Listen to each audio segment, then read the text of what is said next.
আসসালামু আলাইকুম। আপনাদের আজকে যে কথাগুলো বলবো এই কথাগুলো আরও অনেক পরে বলার ইচ্ছা ছিল, কিন্তু বেশ কিছু ঘটনা, বিশেষ করে সবশেষ চট্টগ্রাম বিশ্ববিদ্যালয়ে যে ঘটনাটা ঘটেছে সেটার পরে মনে হলো যে পরিস্থিতি খুব বেশি ঘোলাটে হওয়ার আগেই আপনাদেরকে জানানো উচিত। দেখেন, বর্তমান সরকার ক্ষমতায় এসেছে, আমরা কিন্তু আমি সরাসরি কিন্তু বিএনপির বিরুদ্ধে ক্যাম্পেইন করেছি এবং আগেও বলেছি যে যে অবস্থা, বিএনপি এবং জামাত এই দুইটা দলের নাম কিন্তু গেল 15 বছর উচ্চারিত হয়েছে এককভাবে না, যৌথভাবে উচ্চারণ করা হতো। বিএনপি জামাত, জামাত বিএনপি, বিএনপি জামাত, জামাত বিএনপি। কোনো ঘটনা হইলেই শেখ হাসিনা বলতো নাশকতার সাথে জড়িত বিএনপি জামাত, জামাত বিএনপি, এইভাবেই কিন্তু। অতএব এই দুইটা দল এখন বাংলাদেশের একটা পক্ষ, আওয়ামী লীগ আরেকটা পক্ষ। সেই পক্ষটা নেই, আপনাদের মাঝে একটা বিরোধিতা তৈরি হয়েছে। সেই বিরোধিতা কি? নির্বাচনের বিরোধিতা। সো সেই বিরোধিতায় আমিও একটা পক্ষ নিয়েছিলাম, এবং কেন নিয়েছিলাম সেটা অস্পষ্টভাবে বলার কিছু না। আমি আমার আগের ভিডিওতেও সেটা বিস্তারিত বলেছি যে নির্বাচনের আগে বিএনপি যেইভাবে কথা বলেছে, তারা ভারতীয় পত্রিকাতে বলেছে তাদের সাথে তারা কি বলে সমঝোতা করে তারপরে নির্বাচনে যাচ্ছে। বিএনপির নেতারাও সরাসরি বলেছে, কেন্দ্রীয় নেতা একেবারে মহাসচিব পর্যন্ত বলেছে যে বিএনপি ক্ষমতায় এলে সব মামলা প্রত্যাহার করে নেওয়া হবে। বিএনপি আওয়ামী লীগ ভাই ভাই, আওয়ামী লীগের কাছে ভোট চাওয়া হয়েছে, তারা হাদির বিরুদ্ধে অবস্থান নিয়েছে, তারা না ভোটের পক্ষে অবস্থান নিয়েছে, এগুলো প্রকাশ্যেই তারা কথা বলেছে। সো সেই জায়গাতে আমরা গেল 15 বছর তো দুর্নীতির বিরুদ্ধে লড়াই করি নাই। গেল 15 বছর আমরা লড়াই করেছি বাংলাদেশে ভারতীয় আধিপত্যবাদ এবং আওয়ামী লীগকে আমরা মনে করি ভারতের একটা বি টিম, বাংলাদেশের একটা বিজেপির কট্টর হিন্দুত্ববাদীদের একটা শাখা। এদের ইসলামের জন্য, মুসলমানদের প্রতি এদের যে ক্ষোভ, ভারতীয়দের সেই একই ক্ষোভ। সো এই দুইটাকে আলাদা করে দেখার কিছু, এই জন্য আমরা এই যুদ্ধটা করেছি। যখন বিএনপি দেখেছি এইখানে তাদের মতো করেই কথা বলছে, সে আওয়ামী লীগকে নিয়ে আসার চেষ্টা করছে, বিএনপিতে দলে দলে আওয়ামী লীগের লোকজন যাওয়া শুরু করলো, এগুলো মিলিয়ে আমি একটা অবস্থান নিয়েছি। সেটা নির্বাচনী অবস্থান। আর আপনি নির্বাচনে যদি মনে করেন কোনো প্রতিদ্বন্দ্বিতা হবে না, সেটা তো আন্তর্জাতিকভাবেও তো আপনি স্বীকৃতি পাবেন না। এখন নির্বাচন যেভাবে স্বীকৃতি পেয়েছে, একটা বিরোধিতা ছিল, বিশাল বিরোধিতা হয়েছে, তো আমরা একটা পক্ষ নিয়েছি। কিন্তু তার মানে এই না যে বিএনপির প্রতি আমাদের আচার আচরণ সে আওয়ামী লীগের মতো হবে। আনলেস তারা যদি সেই পর্যায়ে যায়, তাহলে আমাদের সেটা তারেক রহমান না, জিয়াউর রহমান উঠে এসেও যদি নাকি আওয়ামী লীগের মতো আচরণ করে, আমাদের অবস্থান সেই বিএনপির বিরুদ্ধে আওয়ামী লীগের সময় যেরকম করতাম সেটাই হবে। বাট এখন পর্যন্ত পরিস্থিতি তো সেখানে যায়নি। আমরা জামাতের পক্ষে আমি নির্বাচন করেছি, মানে তাদের হয়ে ক্যাম্পেইন করেছি, তাদের সরাসরি তাদেরকে সমর্থন দিয়েছি, তাদের ভোট চেয়েছি। কিন্তু জামাত ইসলামও কিন্তু আমাদের সাথে, মানে আমার সাথে আর কি, মোটামুটি হালকা ছলনা করেছে। সেটা কীরকম বলি, ধরেন এই যে নির্বাচনটা হইল, এই নির্বাচনের আগে কিছু ঘটনা ঘটেছে, যেই ঘটনাগুলো আমাদেরকে জানানো হয় নাই, সেটা জামাত জানতো। সেটা আমরা নির্বাচনের পরে জেনেছি যে জামাত যে এই বিষয়গুলো জানতো। কী সেটা আমি সরাসরি এখন বলছি না, যেটা বললাম যে আরও অনেক পরে আপনাদের সাথে আরও অনেক কথা হবে, তখন জানতে পারবেন। এখন সংসদে আপনারা যে বিরোধিতাটা দেখছেন না, এই বিরোধিতাটা কিন্তু আওয়ামী লীগ বিএনপির যে বিরোধিতা সেই বিরোধিতা না, এটা আর্টিফিশিয়াল ক্রিয়েটেড, এটা নিজেদের মধ্যে সমঝোতার মাধ্যমে একটা বিরোধিতা হচ্ছে। আপনাদেরকে নির্বাচনের রাতের কথাটা বলি।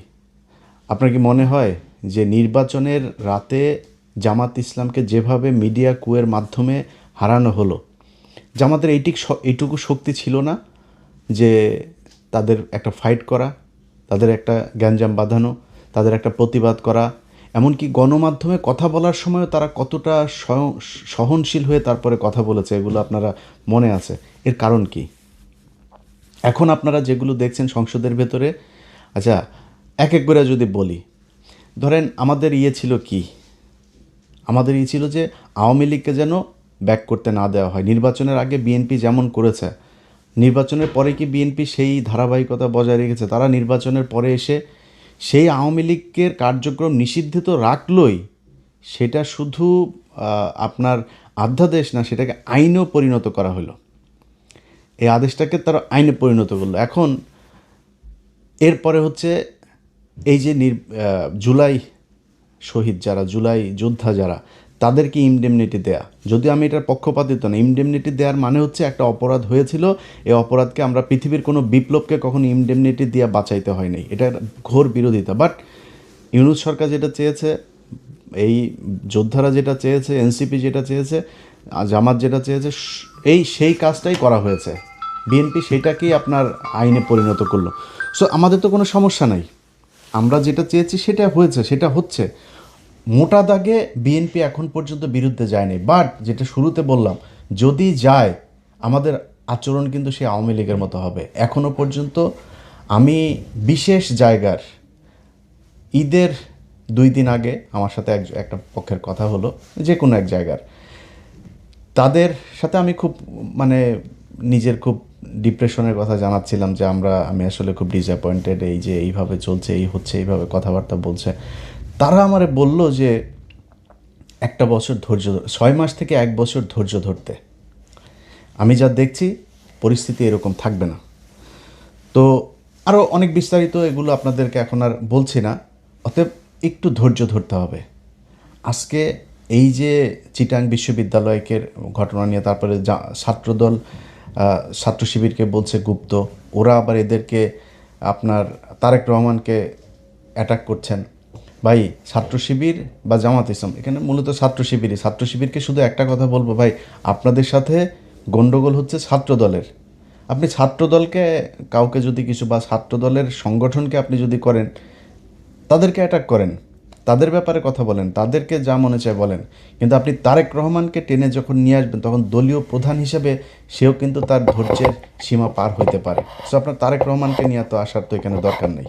তারা কিন্তু গুপ্ত টুপ্ত এগুলো বলছে, ইটস ওকে, আপনারা তো রাজাকার বলে নেই, আপনারা তো পাকিস্তানি বলে নেই, ওইখান থেকে তো ছাত্রদল বেরিয়ে এসছে, এটার জন্য তাদেরকে অন্তত সাধুবাদ দেওয়া উচিত। কিন্তু আপনি তাদের এইটাকে অ্যাটাক করতে যায়া তাদের সাথে মারামারি করছেন, তাদের সাথে সব ঠিক আছে, কিন্তু তারেক রহমানকে অ্যাটাক করেন না। এটাতে দলীয় প্রধান যিনি, তার সাথে আপনাদের দলীয় যিনি প্রধান আছেন, আমার কাছে যতটুকু তথ্য, তারা প্রতিদিন তাদের ব্যাপারে তাদের সাথে ব্যক্তিগত আলাপ হয়, মানে রাজনৈতিক আলাপ ব্যক্তিগতভাবে হয়। এবং এই আগামীকালকে সংসদে যে জামাত ইসলাম ওয়াকআউট করবে, সেটাও বিএনপি একদিন আগে জানে যে কালকে ওনারা করবেন, এবং সেটারও মোটামুটি 2 জনের মধ্যে নেগোসিয়েশনের মাধ্যমেই হয়। এখন এটার কারণ কি, এটা আপনার অনেকের হয়তো মনে হতে পারে যে জামাত ইসলাম তাইলে এরকম করে কেন। দেখেন, জামাত ইসলামের এবং বিএনপির সামনে এখন যে চ্যালেঞ্জ, সেই চ্যালেঞ্জ হচ্ছে ভারত এবং আওয়ামী লীগ। এটা যেন ব্যাক না করে। জামাত ইসলামের টার্গেট আওয়ামী লীগকে যতদিন রাজনীতির বাইরে রাখা যাবে, তারা সরাসরি বলি যে 5 বছর যদি আওয়ামী লীগ না আসে, না থাকে, কোনো সম্ভাবনা নেই, আল্লাহর রহমতে কোনো সম্ভাবনা নেই, পৃথিবীর কোনো যৌক্তিক কারণে সমান। আল্লাহ যদি ওহীন হাসিল করে কিছু করে সেটা অন্য জিনিস, কিন্তু আওয়ামী লীগের আগামী 10-15 বছরের ভেতরে বাংলাদেশে রাজনীতি করার কোনো সুযোগ আমি দেখছি না। যদি আসেও, মনে করেন 15 বছর পরে, তাদের ক্ষমতায় আসতে আরও 15 বছর লাগবে। যদি হাইপোথেটিক্যালি কোনো অকারেন্স, কোনো আকাম কুকাম যদি বিএনপি জামাত না করে, তাইলে হয়তো আসতে পারে। কারণ শেখ মুজিবের আকাম কুকামের সেই দৃশ্য কিন্তু আমরা ভিজুয়াল মিডিয়াতে তখন পিনাকি ইলিয়াসরা ছিল না, সো তাদের এই ভিজুয়াল এগুলো আপনাদেরকে দেখাইতে পারে নাই কেউ। আজকে আমরা সব কিছু আমাদের চোখের সামনে ঘটেছে। অতএব জামাত চায়, তারা যদি 5 বছর না থাকে, হাসিনা অধ্যায় বাংলাদেশে শেষ।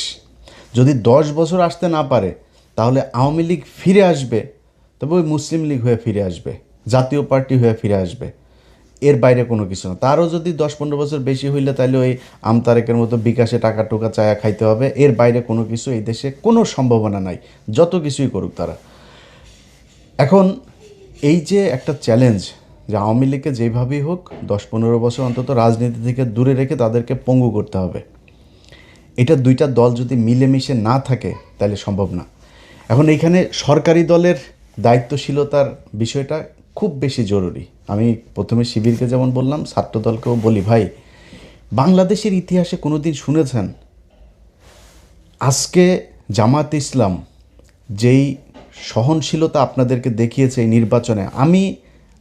আমার মানে জামাত ইসলামের বাইরে, আমি তো জামাত করি না, বাট আমি জামাতের বাইরে জামাতকে আমি পছন্দ করি, তাদের হয়ে আমি নির্বাচনে কাজ করেছি। সো জামাতের বাইরে যদি সবচেয়ে বেশি জানে সেটা মনে হয় আমি জানি। এখন জামাত ইসলামকে যদি নাকি আপনি মনে করেন যে নির্বাচনের রাত থেকে শুরু করে আজকে পর্যন্ত তাদের যেই কথাবার্তা, তারা যেই ধৈর্যের পরিচয় দিয়েছে, গত পরশু দিনের কথাই বলি, জামায়াতের আমির বাংলাদেশের ইতিহাসে প্রথম বিরোধী দলীয় নেতা একটা জাতীয় ক্রাইসিসে এরকম, এই নির্বাচন থেকে এই পর্যন্ত বিএনপি যদি বিরোধী দলে যাইতো আমি গ্যারান্টি দিতে পারি আপনাদেরকে এর মধ্যে অন্তত 15 দিন হরতাল হয়ে যেত, সরকার পতনের আন্দোলন ডাক চলে আসতো। বিরোধী দলীয় নেতা বলে যে এটা সরকারের তৈরি করা সংকট না, এই সংকট বৈশ্বিক সংকট। শফিকুর রহমান বলে নাই সংসদে দাঁড়ায় এই কথা। বাংলাদেশের ইতিহাসে কোনো দিন বিরোধী দলীয় নেতা সরকারকে এইভাবে সাপোর্ট দিয়েছে? কোনো দিন দিয়েছে? কখনোই হয়নি। আজকে সেটা জামাত ইসলাম দিচ্ছে। সো এইটুক ধৈর্য আপনাদের ভেতরে রাখা উচিত। আর আপনারা মারামারি করেন, কাটাকাটি করেন, যাই করেন, একটু মনে রাখেন এই গেল 1.5 বছর আগে একসাথে জেলখানায় বসে এর বাড়ির মুরগির গোশত আপনি খেয়েছেন, ওনার বাড়ির ডিমের তরকারি আপনি খেয়েছেন, আপনাদের কাছ থেকেই শোনা, জেলখানায় বসে আপনাদের কাছ থেকে শুনেছি। সো আপনাদের দুইজনের গন্তব্য এক ছিল, ধান খেতে একসাথে মশারি টাঙিয়ে ঘুমিয়েছেন আপনারা, জামাত শিবির একসাথে বসে, মানে শিবির ছাত্রদল একসাথে বসে। আমার সাথে ইন্টারনালি এখনও অনেক শিবিরের, মানে জামাতের আর বিএনপির দুই নেতা, বড় বড় নেতা, দুই নেতা একসাথে কনফারেন্সে কথা বলি, কি খাতের দুইজনের ভেতরে এটা আছে। কিন্তু আপনারা যেই দুইজনের ভেতরে একটা সাংঘর্ষিক পরিস্থিতি তৈরি করছেন, অ্যাজ ইফ আপনারা আওয়ামী লীগ এবং বিএনপি, আওয়ামী লীগ এবং ছাত্র শিবির, এটা ভাই করা ঠিক না। আপনাদের ভেতরে সমস্যা থাকবে, 15 বছরের চিত্রগুলো একটু মাথায় নিয়ে আসেন, নিয়ে এসে তারপরে এই দ্বন্দ্বগুলো করেন। দ্বন্দ্ব থাকবে আপনাদের ভিতরে, দুই পক্ষের এক রকমের চিন্তাভাবনা হবে না। কিন্তু ছাত্রদলের, বিশেষ করে বলি ছাত্রদলের ভাইরা শোনেন, আপনারা যদি রাগ করেন না ভাই, বিএনপি ছাত্রদল আপনারা রাগ করলে সমস্যা। আপনারা এখন আমাদেরকে মনে করেন আমরা মনে হয় আওয়ামী লীগ হয়ে গেছে। ভাই আমরা আপনাদের এখন অনেক পোকামাকড় আছে, অনেক কুকুর বিড়াল আছে, এগুলো চারপাশে দুধ ছিটান, তো কাকের অভাব নেই।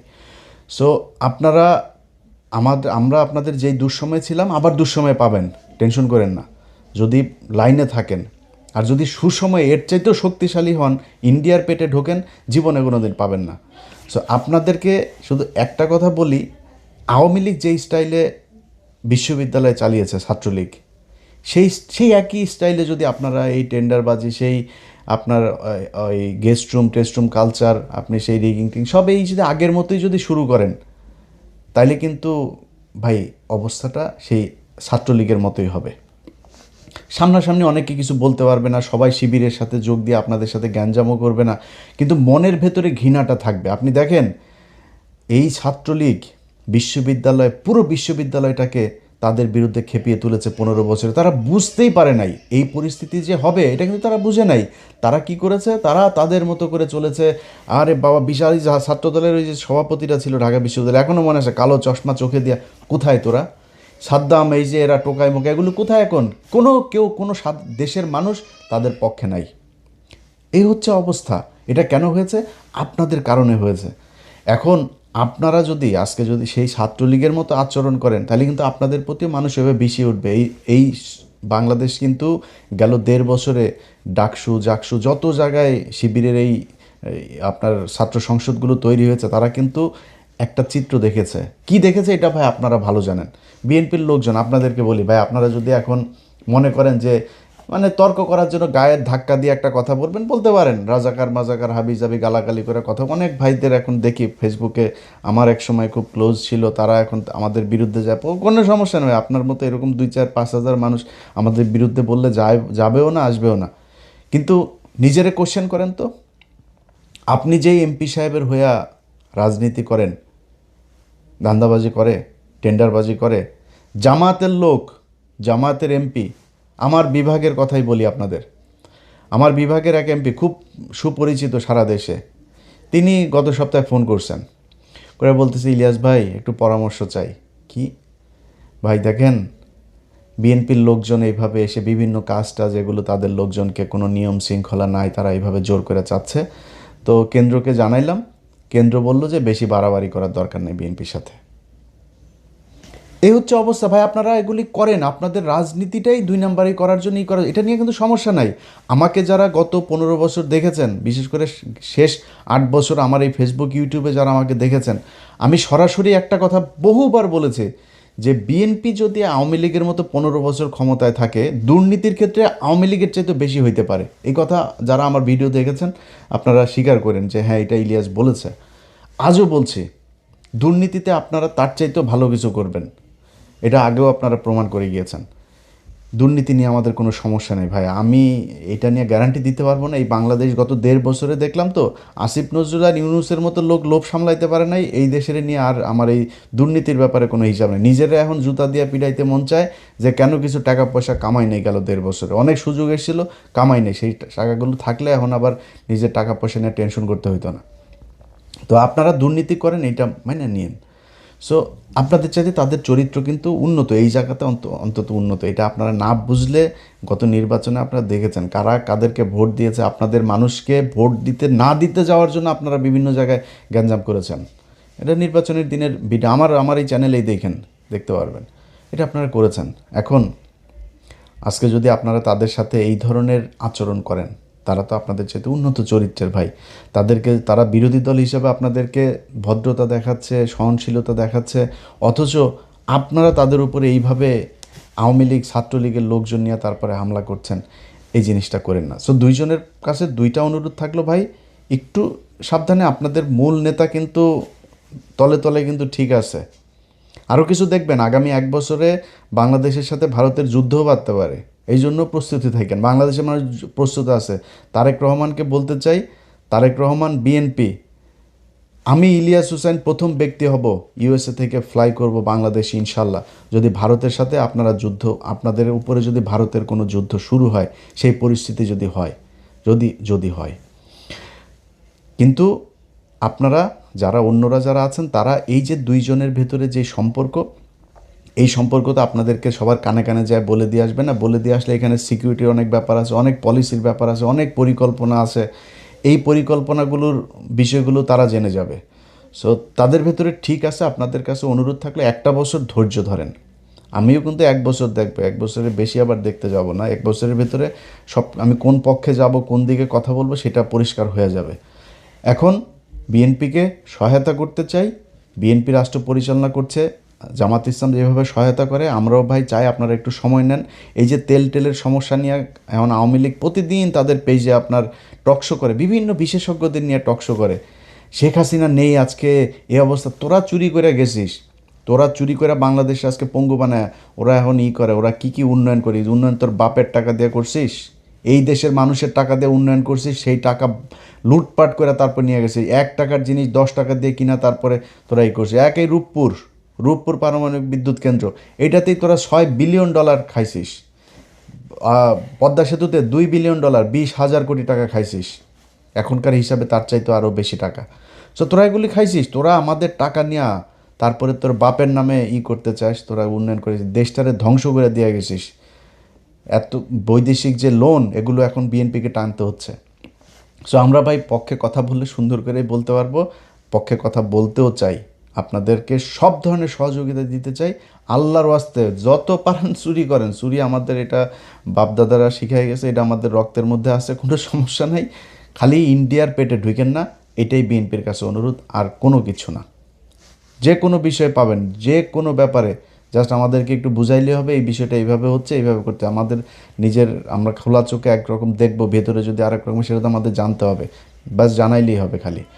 যাই হোক, বিএনপি এবং জামাত 2টা দলের ছাত্র সংগঠন, আপনাদের কাছে অনুরোধ থাকবে, এবং ফেসবুকে যারা আছেন বিশেষ করে আপনাদের কাছে অনুরোধ থাকবে ভাই, চিটাং বিশ্ববিদ্যালয়ে গিয়া কিন্তু তারেক রহমান মারামারি করে নেই। সো আপনারা তারেক রহমানকে নিয়ে, তারপরে যে ওই জিনিসটাও আমি এখন আমার ভিডিওতে বলছি না, এটার আবার কাইটা নিয়ে আবার অন্য জায়গায় নিয়ে দিয়ে আসতে পারে, যেখানে বলছি না কি বলেন আপনারা তারেক রহমানকে নিয়ে, এটা আপনারা ভালোই জানেন। সোশ্যাল মিডিয়াতে এটা নিয়ে এইভাবে করছেন। সো এইটা তারেক রহমানকে টানেন না। ছাত্রদলের বিরুদ্ধে বলেন, ওদের নানান পলিসি নিয়ে বলেন, ওদের যা করে সেগুলো নিয়ে বলেন, তারেক রহমানকে অফ রাখেন। এবং বিএনপির প্রতি অনুরোধ থাকবে, জামাতকে একটু সময় করে চলেন, তারা কিন্তু যথেষ্ট আপনাদের প্রতি রেসপেক্ট দেখাচ্ছে, সহনশীলতা দেখাচ্ছে, সহযোগিতা দেখাচ্ছে। সো দেশটা সামনের দিকে নিয়ে যাইতে হবে। সামনের দিকে নিতে হলে আগে এই ইন্ডিয়া এবং আওয়ামী লীগকে বাদ দিতে হবে। সেটার জন্য কাজ চলছে, সেই কাজগুলো ঠিকমতো হোক, যেভাবে শুনছি